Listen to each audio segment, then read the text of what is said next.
What's up everyone, Darcblade here with a quick hunter's guide to Monster Hunter Wilds.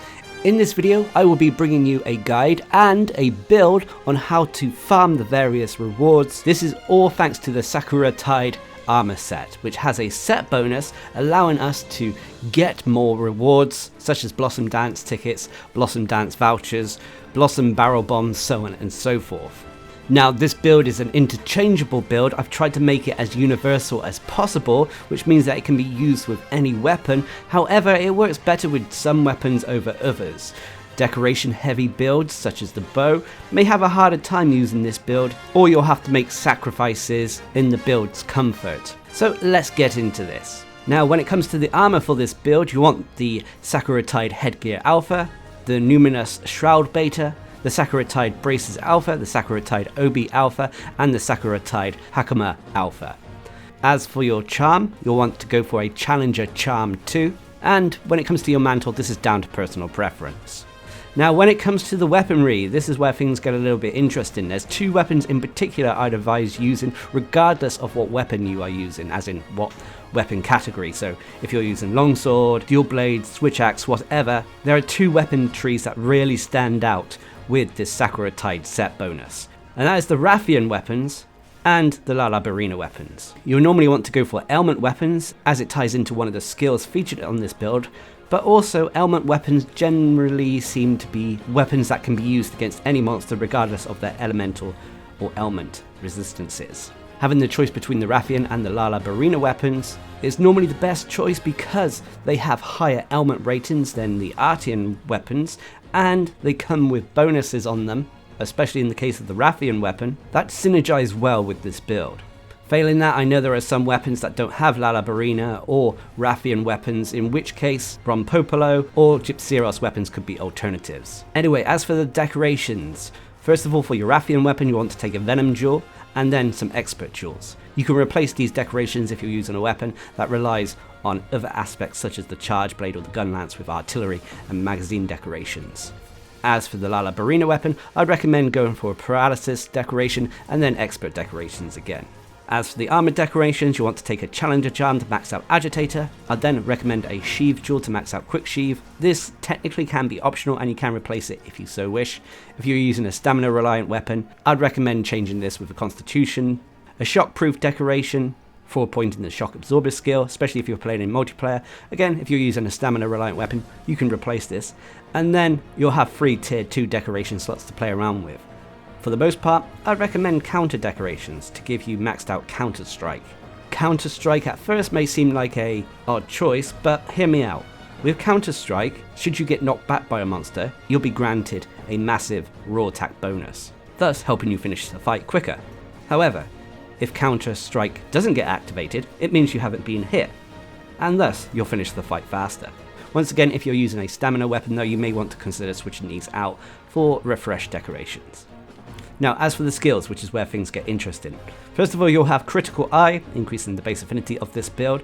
This can potentially be replaced to match a essential skill with whatever weapon you're using. So for example, if you're using the Switch Axe, you may have Power Prolonger there instead of Critical Eye. You'll then have Poison Attack at level 3, increasing the poison rating and poison buildup of the weapon. You'll then have Critical Status if you're using the Rathian weapons, allowing our crits to deal extra status damage. You'll then have Poison Duration Up, which is an important skill for this build, which increases how long monsters stay poisoned. This feeds into another skill that is attached to the Sakura Tide armor set.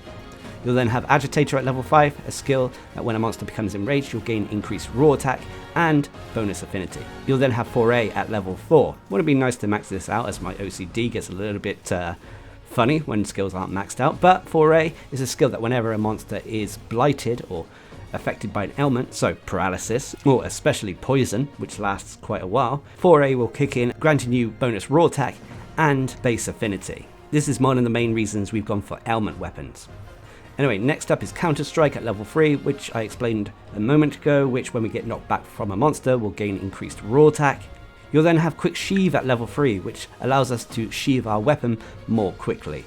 essential for the longsword, a quality of life skill for all the other weapons. You'll then have Item Prolonger at level 3. Item Prolonger is a skill that allows certain items to remain active for longer periods of time. For this build, it will be mainly affecting our Hardshell Powder, Demon Powder, Might Seed, and Adamant Seed usage, allowing us to have that increased raw attack and defense for longer periods of time. Also, if you're a stamina reliant weapon, this will apply to Dash Juice as well. You'll then have Adaptability at level 2, a byproduct of the armor we're wearing. Adaptability is a skill that negates the effects of hot and cold areas, as well as negates environmental damage. And then finally, you'll have Shock Absorber, which is a quality of life skill that prevents knockbacks to your allies and from your allies. If you're good with positioning, you can always replace this with something else. Now, as for the set bonuses, we'll have 2 of them, the Blossomdance Boon 2 and Carving Master. Blossomdance 2 is the main skill we wanted to make a build out of.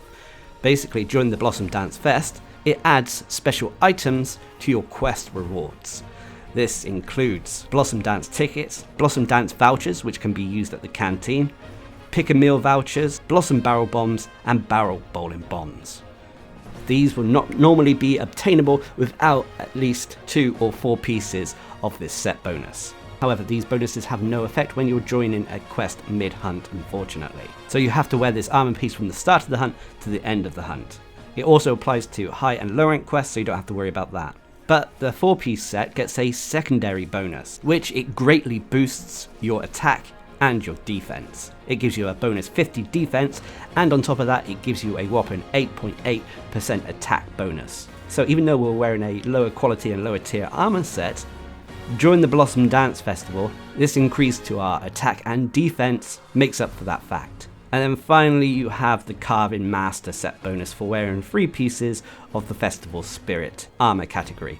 That lets you carve 1 additional time from carcasses during quests. So if you want to take advantage of this, it's better to go for the kill rather than the capture when it comes to monsters. So there we have it, that is the Blossomdance Boon build. A wonderful little build for the Blossomdance Festival, but obviously comes with pros and cons. The biggest pro is the bonus rewards that you get at the end of quest for wearing the Blossomdance Boon set bonus, allowing you to build up on what would otherwise be limited time event items. The other pro for this build is it can work against pretty much any monster, thanks to utilising ailments. Rarely is a monster completely immune to both paralysis and poison, meaning that this build can be taken against pretty much any monster. And the final pro is the Blossomdance Boon 2 set bonus that provides us a percentage bonus raw attack and defense bonus. But there are cons. Unfortunately, one of the biggest cons is that this build is limited when it comes to decoration slots, so certain decoration heavy weapons may suffer. And the other con is, unfortunately, this build is really only usable during the Blossomdance Festival. When used outside of the Blossomdance Fest, it will be a shadow of its former self. But if you're looking to farm those rare limited time items, I'd strongly recommend using this build. It's interchangeable and can be used by any weapon, so give it a try. So take care, happy Blossomdance Fest, I've been Darcblade, subscribe and like for more.